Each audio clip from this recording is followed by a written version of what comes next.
Empezamos.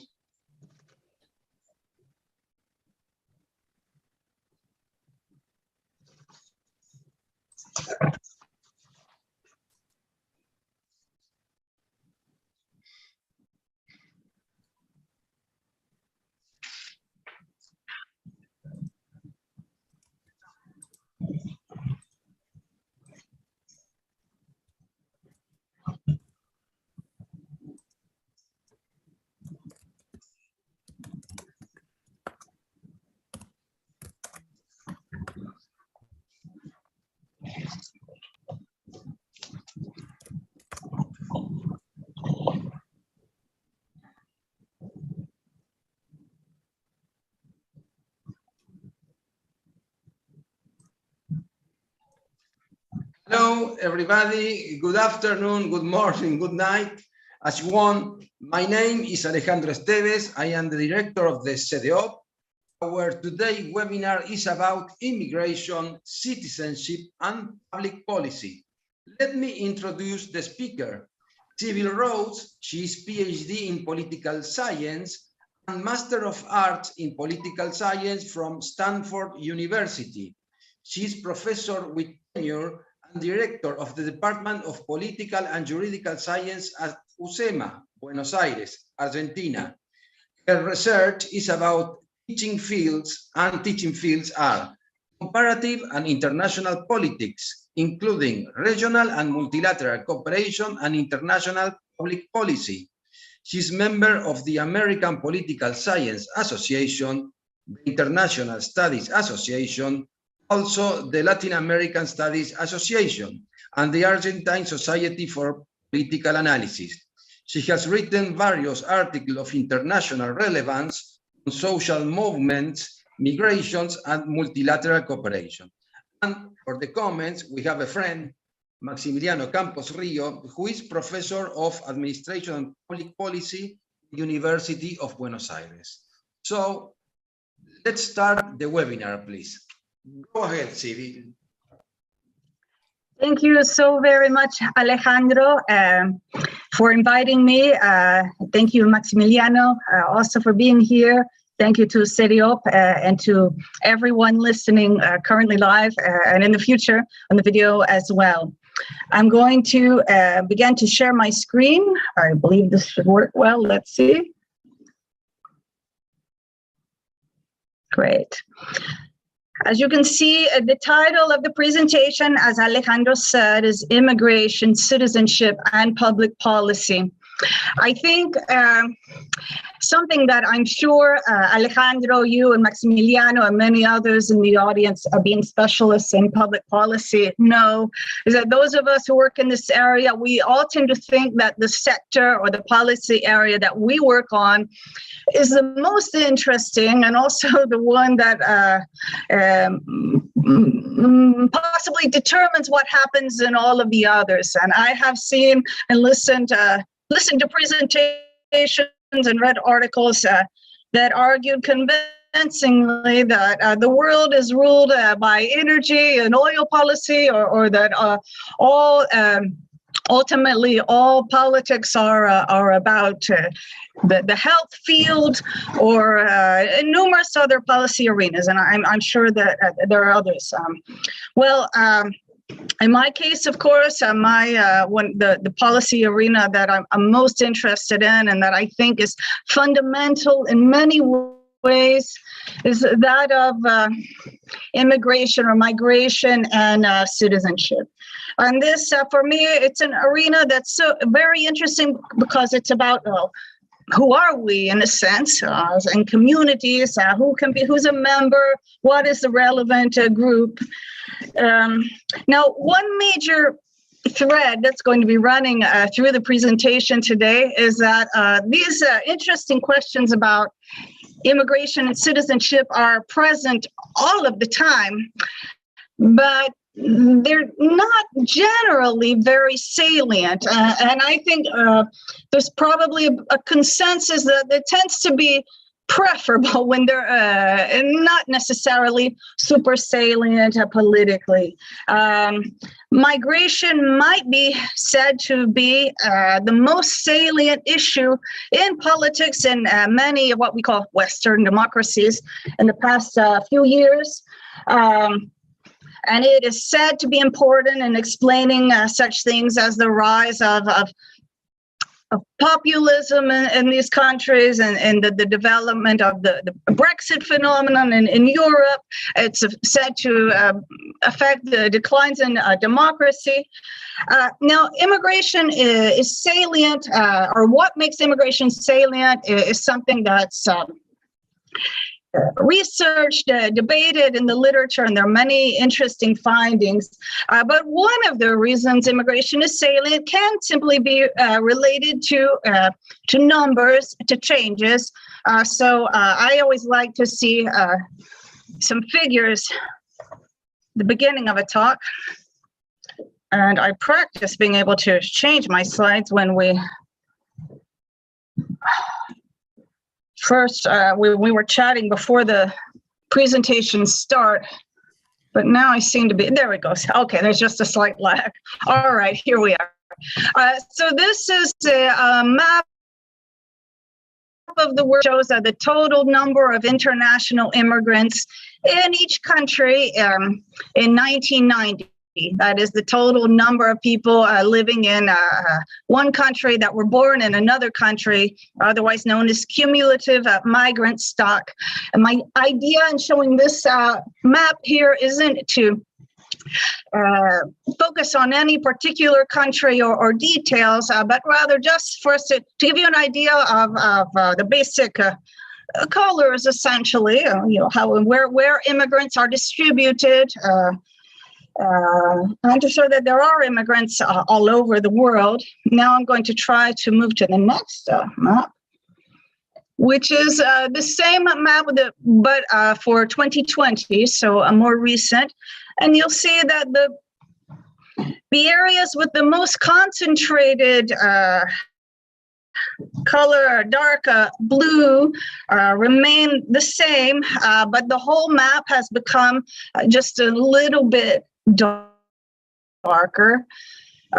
So this just is what it tells us at kind of the big, the widest level. It's just that immigration is increasing in the world. We're getting a little bit mixed up. This kind of more mixed up, I should say.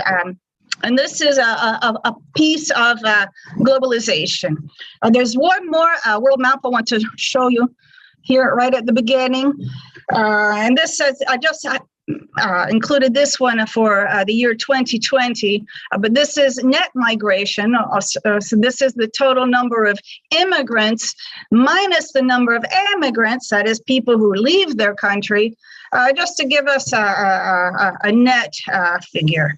And you'll see the more grayish and purple countries are the ones, are countries that have more immigrants than emigrants overall. And I think this is interesting, especially for us here in South America, and in Argentina in particular, which is a very interesting country for being one both of immigration and emigration consistently, and a very interesting country to study in terms of immigration and citizenship. Okay, so that's enough maps for now. I'll have a few more later on. But I wanted also to pause and be sure that I pointed out that, as you know, migration and citizenship are human rights. You know, they are. We have the right to both. I'm going to start here at the bottom of my slide, if I may, with citizenship, or actually as it's called nationality, and the Universal Declaration of Human Rights from 1948. But everyone has the right to a nationality, and no one can be arbitrarily deprived of a nationality. This is important. in part because, as the political theorist Hannah Arendt put it, citizenship can be considered the right to have rights. Now, of course, it's not that way in international law. All human beings are supposed to have human rights and have our rights be respected, whether we are stateless or don't have a nationality or have a formal citizenship in one place or another or nowhere. But in practice, it often turns out that people who belong to some states have their rights, have a better guarantee of their rights, clear protection of their rights than some others. So citizenship and nationality are important for those reasons. They definitely matter in terms of whether human rights are respected, even if that shouldn't be the case. Articles 13 and 14 are about migration, freedom of movement, freedom of residence, and I'm sure many of you are familiar with these and with the history of this. You'll notice in Article 13, it says that everyone has the right to freedom of movement and residence within the borders of our own country, right? And we have the right to leave and return to our own country. And we also have the right, if we need it, to seek and to enjoy asylum from persecution. You'll notice that there, in the Universal Declaration of Human Rights from 1948, there is no necessary, we have the right to ask for asylum, but we don't necessarily have a full and completely enshrined right to be admitted to any country that we want to move to. And this is something that is debated in human rights circles, and many people do argue that there ought to be just a basic human right to migrate. So that is one of the most important questions in migration policy from an international standpoint. I do, though, I want to pause for a little bit on the point about the right to leave, the right to emigrate, because I think we pay less attention to it currently than we used to, and the main reason for that has been that many of the countries that used to highly restrict emigration, that is to place all kinds of barriers on people who wanted to leave their own country of citizenship or of nationality. And I think this is a really positive thing. Now, after the Second World War and during the Cold War, most of the countries, or the countries that imposed the most severe restrictions on emigration, tended to be countries from the communist bloc. But there also were other groups of countries that did them, or that imposed barriers to emigration because they were concerned about preventing things such as a brain drain. Restrictions on emigration were justified more from a developmentalist perspective, if you will. And I think that some very interesting research that was done on that topic tended to show that the thing is, it didn't really work so well. Trying to keep people from exiting when they want to is a very expensive proposition. It can be done, right? And sometimes it was worth it. I think the most visible and dramatic illustration of national regimes deciding that they want to impose those kinds of barriers can be seen in the construction of the Berlin Wall, which was basically built to keep East Germans from escaping to West Germany, where they could not just be with loved ones and so on, but also find much better economic opportunities. So It's not as common to find restrictions on immigration today, but it hasn't gone away. It's still a tremendous problem for some people some of the time. And sometimes those barriers on immigration, they aren't necessarily visible. There's no direct prohibition, but it can be made very difficult to leave and to come back. In some countries, it's still common for it to be very difficult to keep one's property if one decides to leave the country, just for example.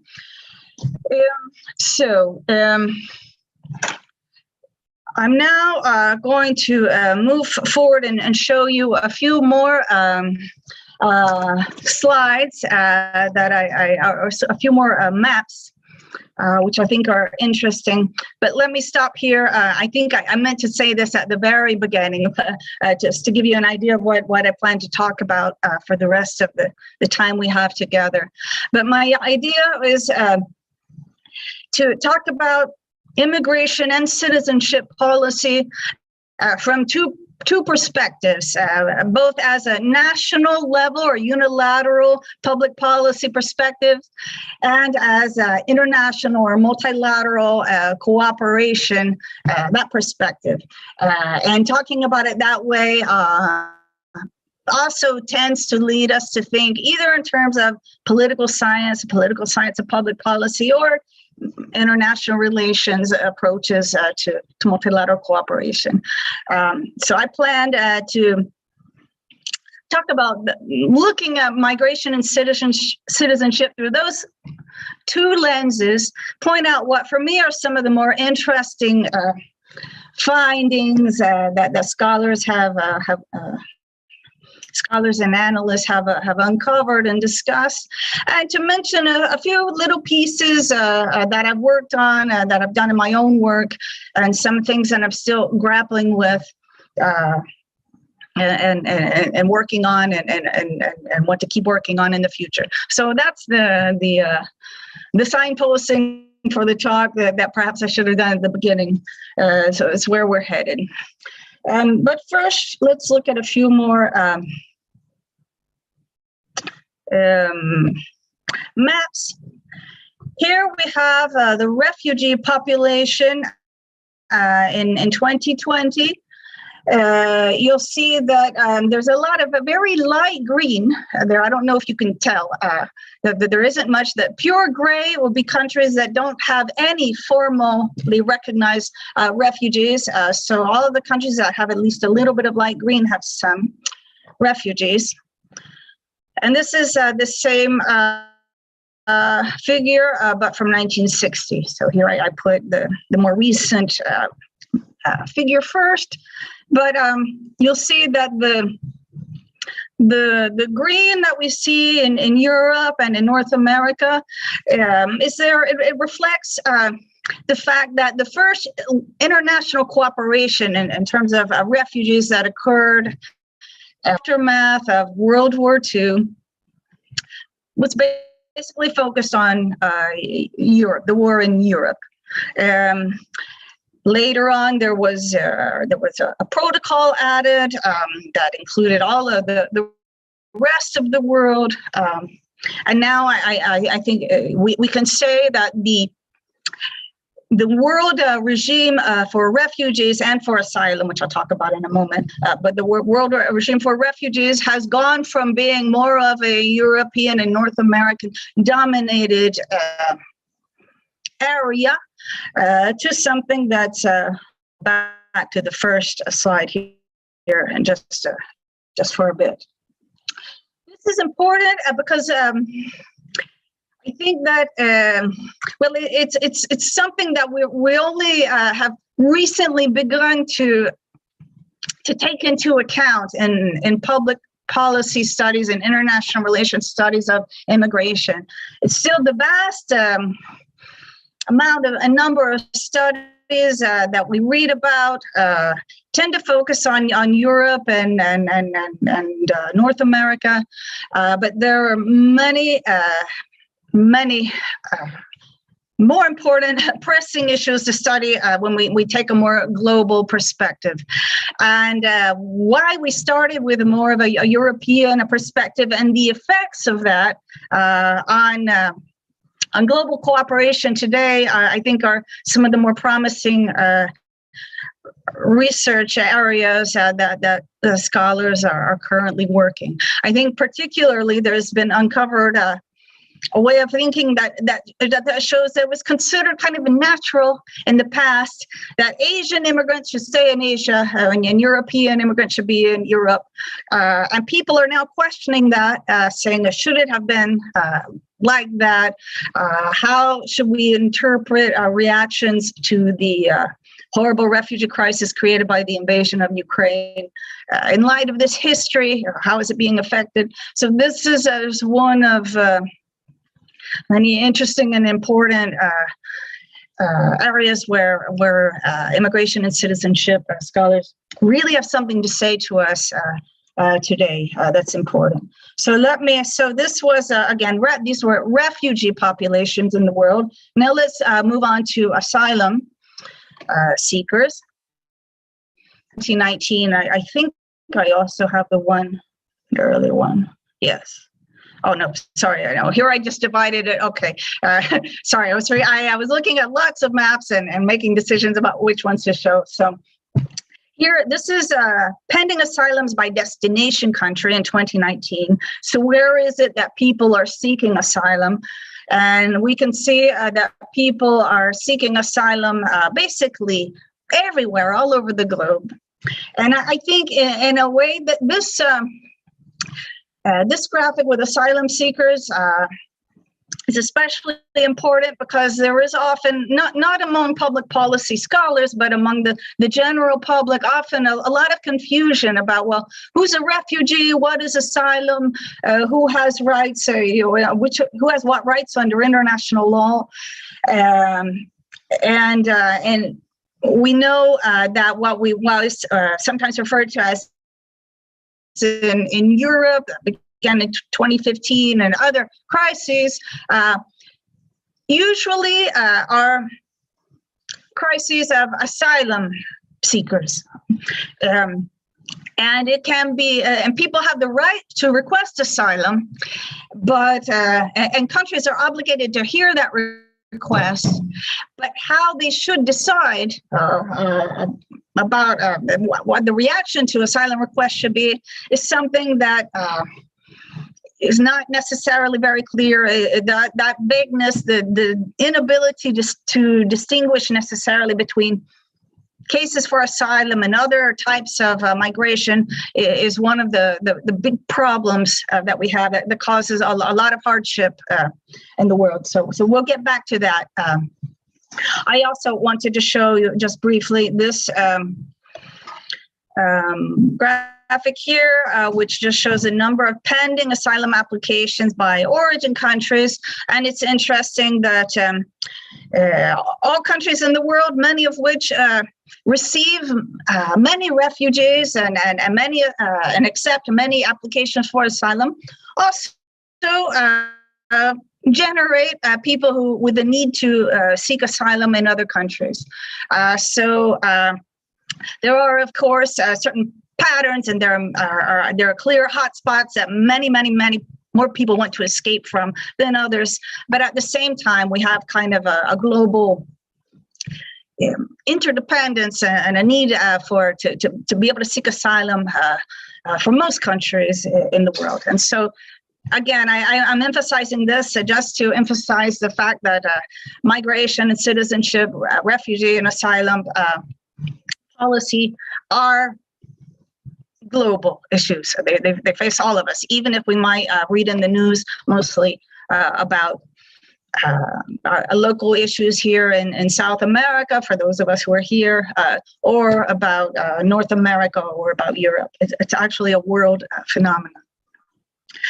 It wouldn't have been a proper lecture without some definitions, although I suspect that this audience is pretty familiar with the definition of what migration and citizenship policies are, but I did prepare this just to remind us that immigration policy, the talk itself, I believe Alejandro that we advertised the talk as immigration with an I, citizenship and public policy, but I couldn't remember because I often prefer to talk about migration.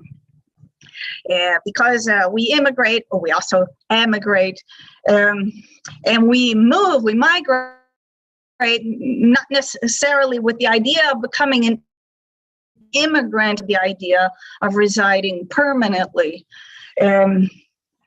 But I have a good friend and co-author. She always tells me that when I talk about migration, for a non-specialist, it sounds like I'm talking about birds and not humans. So I think that's why I decided to call it immigration. But in any case, here we have a breakdown, some basic definitions about what immigration discussed, and citizenship policies are. Citizenship policies are very much linked with immigration policies, of course, because citizenship policies are about who can become a member. And usually, certainly not always, but usually citizenship policy is about, when we think of it, I believe our natural way of thinking of it here in Argentina, especially, is that, well, okay, who can immigrate? First you immigrate and then maybe you become a citizen. And usually it's both a matter of, well, whether I do, what I, and also do I want to, right? I think that's the basic mental model we have of the relationship between immigration and citizenship policy most of the time. But of course, it's not just related to immigration policy. There's the infamous example of determining, in the case of the United States, my native country, in the past, the South the South said Black Americans could not be citizens, and the North said yes, they are, and the result was that infamous compromise. So citizenship policy can be important and have enormous ramifications in terms of people's human rights beyond immigration questions. Citizenship policy can also be related to irredentism, right, or to the desire to conquer territory that states might believe is rightfully theirs, but isn't actually presently theirs. And we have a clear example of this in the behavior of Russia, not just in the eastern of Ukraine that it's most recently invaded, but also with regard to certain areas of the Republic of Georgia, Crimea. What Russia did in those instances before deciding to annex territory was passportification. It decided there are Russians in these places and we're going to grant them Russian citizenship, and thereby justify our decision to go and intervene in the territory and take the territory. So citizenship policy isn't necessarily just about immigration, but it is very much linked to it. Okay, I have just about 5 minutes to talk and sum up national policies and international policies in current work, some of the more interesting research and questions and from each of these two approaches. I think, you know, I decided the biggest question in national level studies of immigration and citizenship policy is, well, is there what is the space for democracies to control their membership, right? I think if we believe that democracies ought to be able, through popular sovereignty or working through their political institutions, control their membership, then we run into a number of very difficult normative problems, because most of the time, I won't say all or that it's inevitable, because I think it is not, but most of the time when push comes to shove, it's often the case that that voters desire lower levels of immigration than people who want to be admitted. Again, that's not always the case, and it's very much worth studying with it. Case and how politicians respond to it, how political parties are aware of this and manipulate sentiment. Mentioned at the very beginning of the talk, what scholars have consistently shown is that significations for what kinds of for what the kinds of pressures on how restrictive policies can be. So in general, it looks like in times of great political salience of immigration, there can be pressure to reduce or to control it, or to numerous ways. So that's an important elephant in the room. There are some others. I'll just say one more thing about national level immigration. Another thing that actually surprised me when I first began working on this topic, because I didn't know it would be like this, but in general, authoritarian countries tend to be more welcoming of migrants, in the sense of finding it easier to admit migrants than democracies some of the time, much of the time. Again, this is social science, so it's not completely deterministic, but there have been numerous scholars who've shown that, well, actually, autocrats who don't have to worry about satisfying the median voter or working with political institutions tend to benefit from having more immigrants in the country. Now, they don't tend to extend citizenship as much, right? Because citizenship and autocracy aren't concepts that work too well together necessarily in any case. But this, for me, is one of the more interesting findings, and you can see how it's related to that big elephant there in the room, which is there, what is the relationship between democratic accountability and immigration control, and how can we find ways for democracy to work well and to thrive, and for people's human rights to migrate to be respected. So this phrase, the elephant in the room, I got from York. I recently wrote a book about immigration policies in the UK. And I took the idea of the elephant, and I put another elephant here on the second slide too, because I believe there's also an elephant in the room when we discuss immigration as a multilateral policy, that is international cooperation with regard to immigration. There's a lot of debate in international relations currently about, the demise of the so-called liberal international order. And people debate, well, was it ever liberal? Was there ever really an order, or to what extent? So one thing that I think is clear, as we alluded to in the beginning when I showed the relevant clauses from the Universal Declaration of Human Rights, the completely free circulation of people has never been a key element of the contemporary global order. What we do have is a obligation to accept refugees. Those agreements were amazingly accepted by a majority of the world states. Not all states still to this day participate in the global agreements on political asylum and refugee status.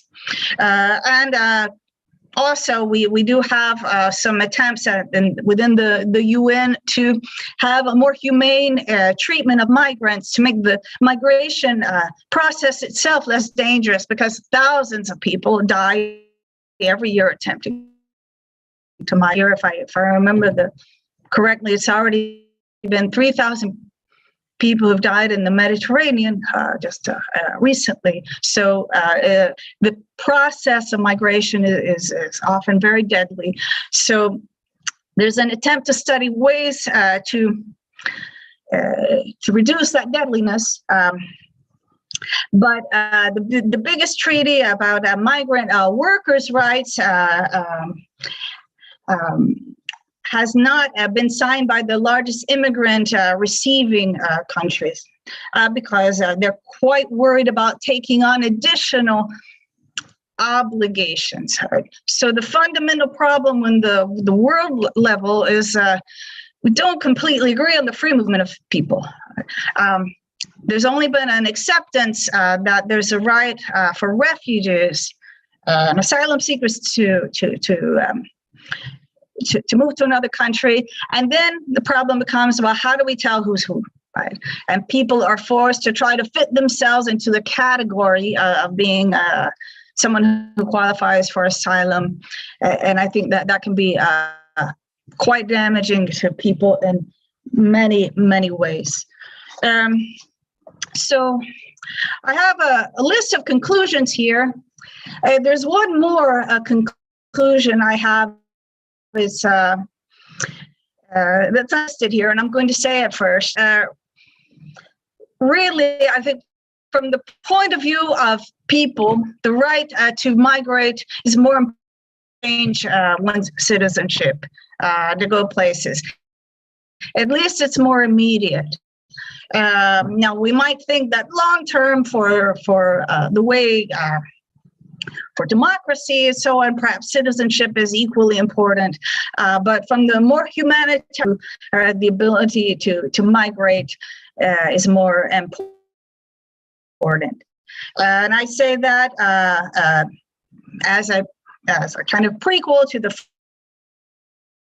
do a better job than they do of protecting the human rights of people who wish to migrate.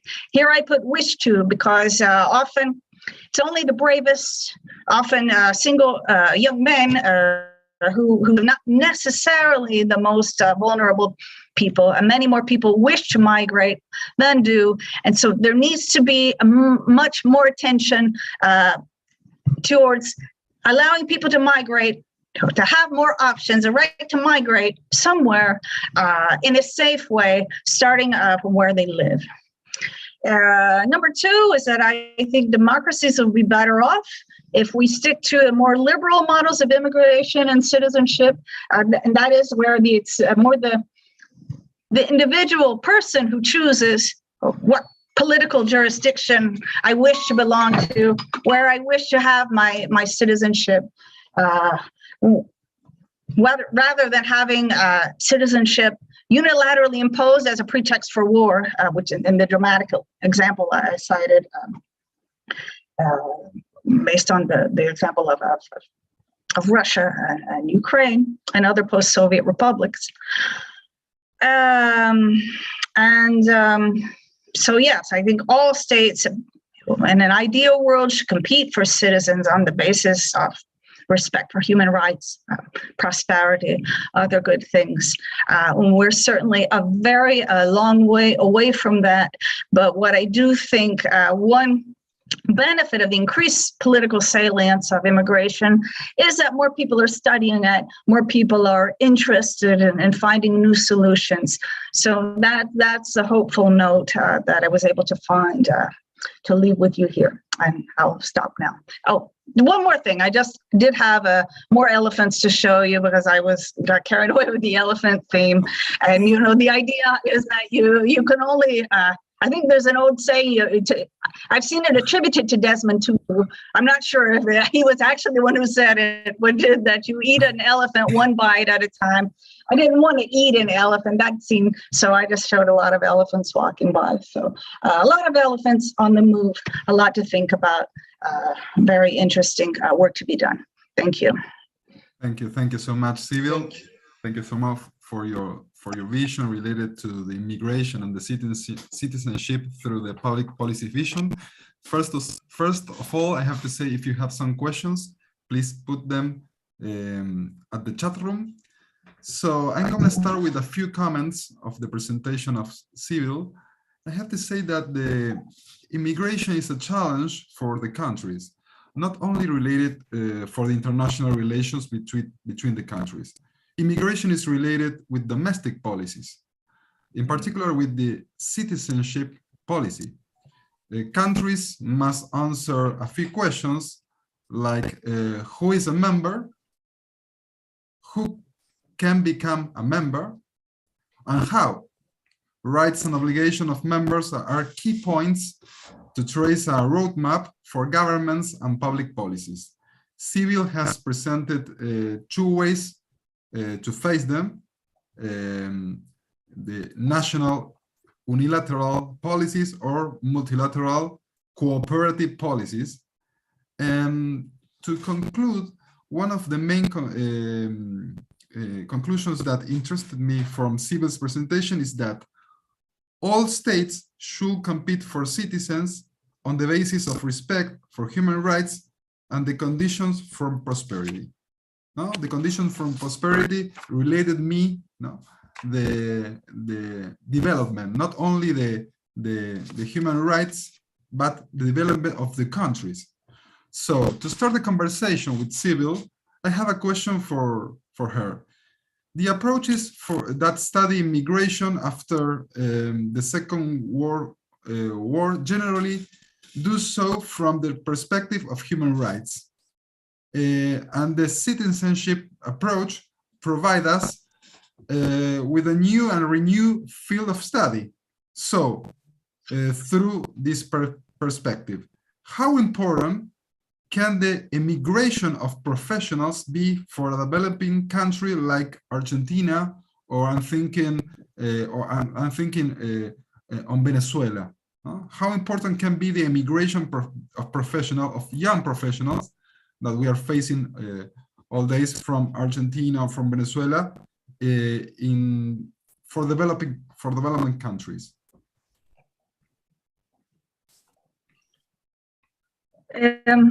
I'm going to stop the share so I can look better at you, Maximiliano. Thank you for that question. I think that it's a really tough question and a painful one. It gets back to what I had said before, where I think we went through a period in the world where a kind of a developmentalist paradigm was more prominent among many countries, what we used to call developing countries, or way back when, in third world countries. And the leaders recognized quite clearly and reasonably that countries would spend very scarce resources, perhaps educating only a few citizens, and then those citizens, or the ones who find them easiest, perhaps, to find better personal opportunities abroad in other countries. So it's quite clear to see where the need for the policy came from. And I think I mentioned to you that I had recently acquired an interest in countries that attempted to stop immigration with an E, also to prevent people from leaving. And I found some interviews with a former East German official. I can't remember which ministry this person had held, but she said, we didn't want to build the wall at first. It wasn't part of the plan. We didn't want to have to do that. But from their point of view, they had to, because they were losing up to, I believe it was 20% of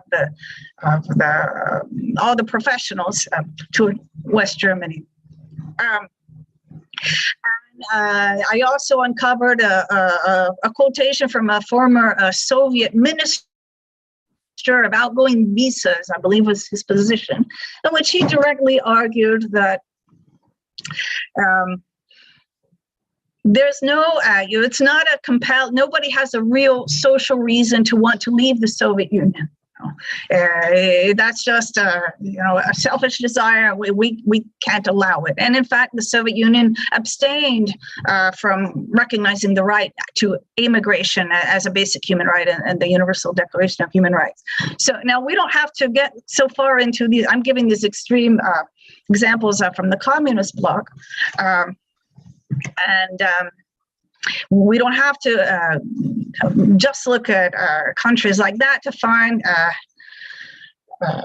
other cases where leaders have decided, it's not in our interest to encourage these professionals to go, and in fact, maybe they owe something to the country that may have provided them with public education, allowed them to develop skills that they can put to work elsewhere.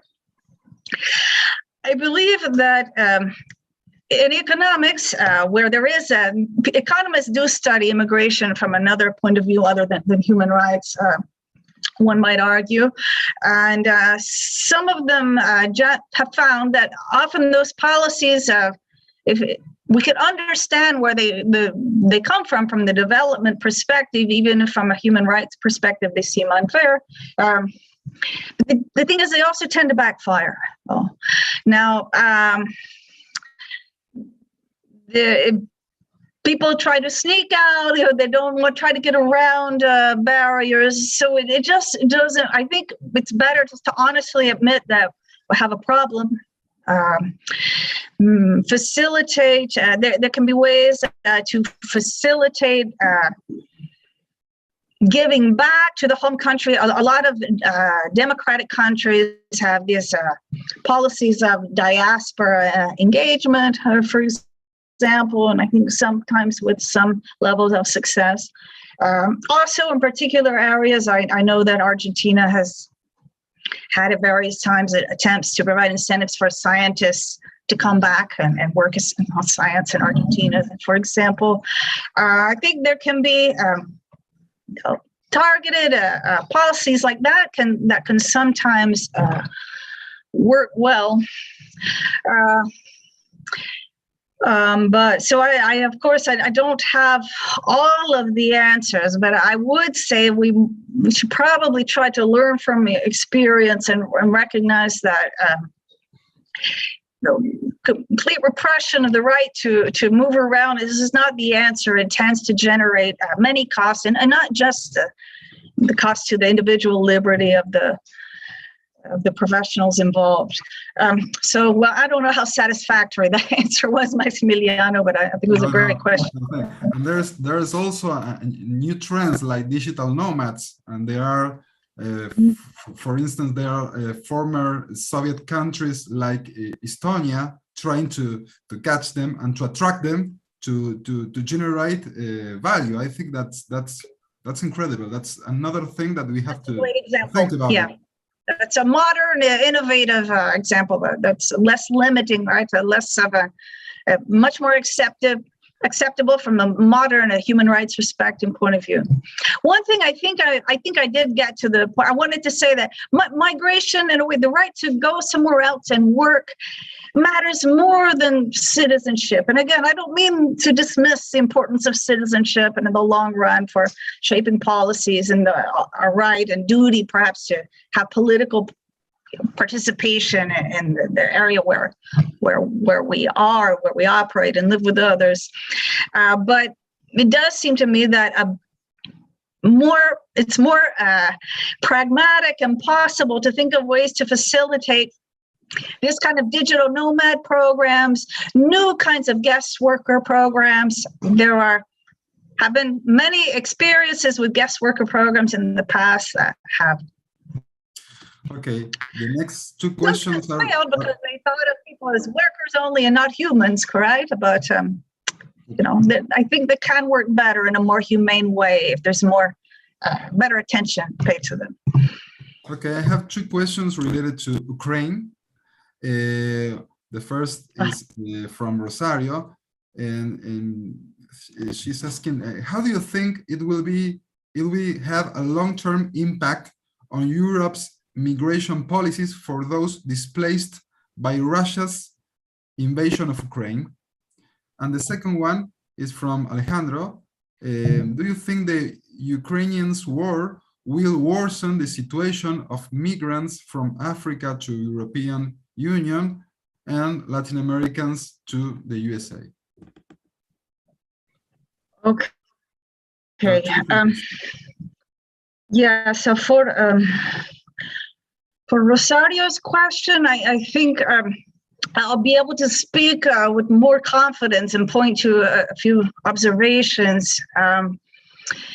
It's very interesting, and there's been kind of a shakeup of some within Europe. Some of the countries who in the past did not want to participate in the burden sharing schemes that were called for receiving refugees and asylum seekers.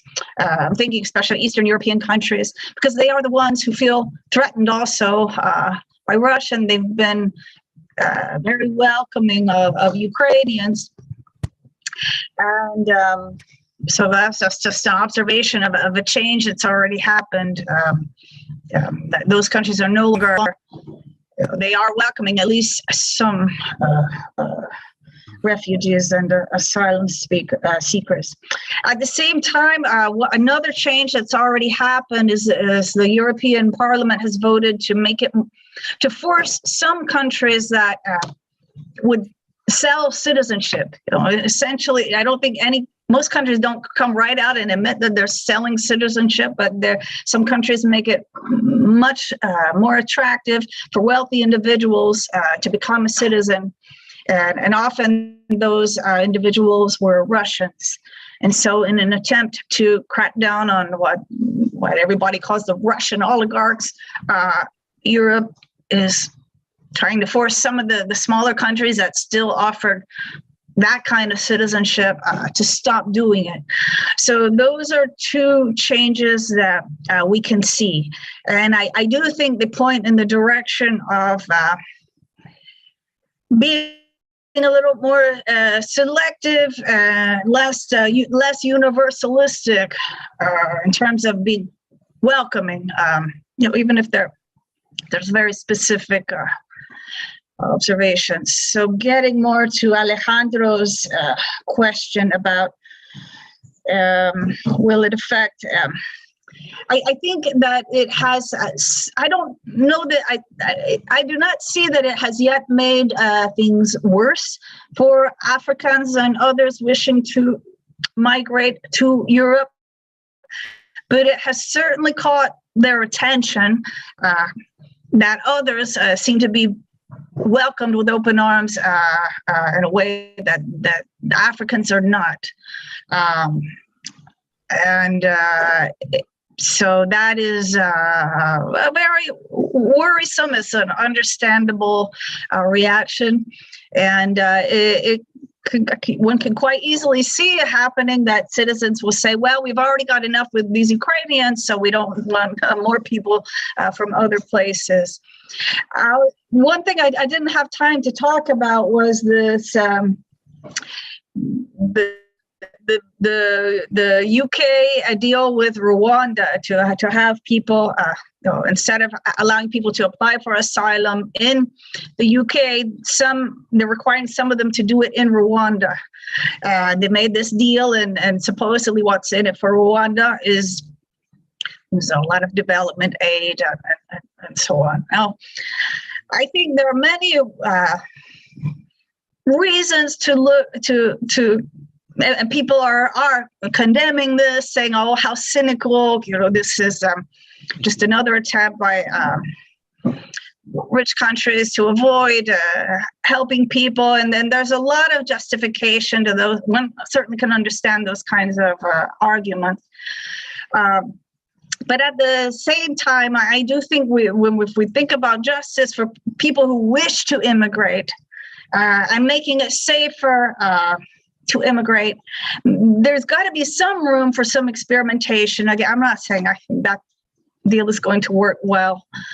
I'm just saying we should pay very close attention to it. And Alejandro also asked about Latin American and Central American immigration to North America, especially to the U.S. I don't know what's going on right now in our Summit of the Americas meeting in Los Angeles, which is supposedly happening. I think if the President Biden was completely open, he would say, you know, I want to pass a new guest worker program, you know, something that would and some kind of asylum reform. But realistically speaking, this is very, very difficult for him to do politically, given the national situation in the United States. And I think that probably has more to do with with U.S. institutions and differences between the parties in the war in Ukraine. I perhaps one. Although now I might partially contradict myself, I did see that apparently the war in Ukraine has made some Americans, apparently, North Americans, I mean, are more open to immigration than they have been for a while, to increased immigration, I mean, and to receiving refugees specifically. So perhaps